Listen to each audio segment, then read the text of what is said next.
Hi everyone, Mr. Powell here for Knowable World. This video is part of our series of mini lessons about flags. Today's lesson features the flag of the state of Alaska. If you haven't yet watched our mini lesson on the flags of Australia and New Zealand, that would be the next one to watch after this, because there's an important similarity between these flags. They all feature constellations. The flag of Australia and of New Zealand features a constellation of stars called Crux, or the Southern Cross. The flag of Alaska features a famous constellation called the Big Dipper, along with one other star known as the North Star. We'll talk about why constellations are used in flags, but also why I think an opportunity was missed to make the flag of Alaska more exciting. For starters, why use constellations in a flag? Well, most flags tell a story. The British flag tells the story of the union of England, Britain, and Ireland. The American flag tells the story of 13 colonies that grew into a country of 50 states. The story of the flag of Alaska is that you have to find and use the North Star to get to Alaska.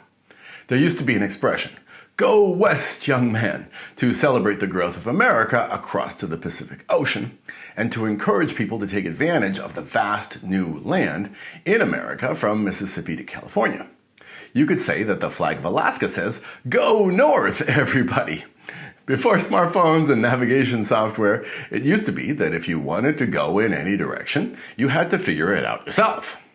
You could use the fact that the sun rises in the east and sets in the west to figure out which way to go during the day. You could use something called a compass, which uses a magnet to point north. And during the night, you could look for the North Star. But how can you find a single star in the sky all by itself? You can't. But there are patterns in the sky called constellations. A constellation is a group of stars in a recognizable pattern. That's what the Big Dipper is. It's a group of stars that you always find in the same arrangement. And the useful thing about it is that it points to the North Star.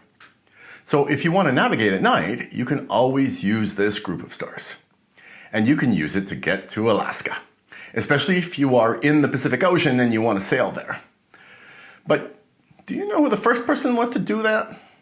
There were native people living in Alaska, separate from the rest of the world, until a Danish explorer named Vitus Bering sailed there from Russia on 2 voyages.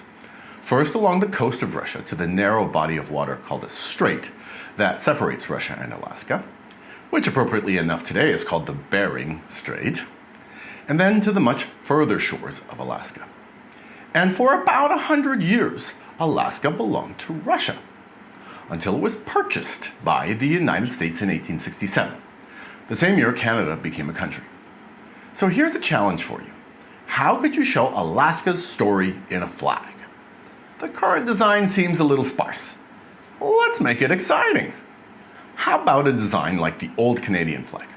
Of course, instead of the British flag in the corner, we would put the American flag there. And we could use a dark blue design for the night sky. Of course, from there, we could simply swap in the Big Dipper and North Star. But that doesn't tell the unique story of Alaska. If we used a more traditional design, we could create a coat of arms. Let's begin with a native design at the top, since the first people to live in Alaska were its native people.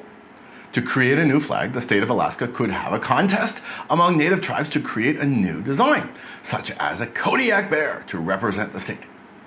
The coat of arms could include then the flag of Denmark to represent Vitus Bering, the flag of the Empire of Russia to show who first controlled the state, and then a Big Dipper and North Star to finish it off. What do you think of my design? What would your design for a flag of Alaska look like? In our next mini lesson, we'll look at the action-packed story of the flag of the country of Mexico. See you then.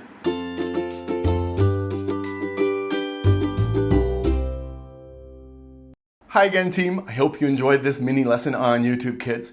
If you want to learn more about the world we live in, please visit us at knowableworld.com. Knowable World is a history and social studies curriculum for kids between 4 and 8 years old. Our first program, which is called History Detectives, is available now. In it, you can learn about world geography, amazing mysteries, and fascinating people that are a part of the story of the world. I hope to see you there.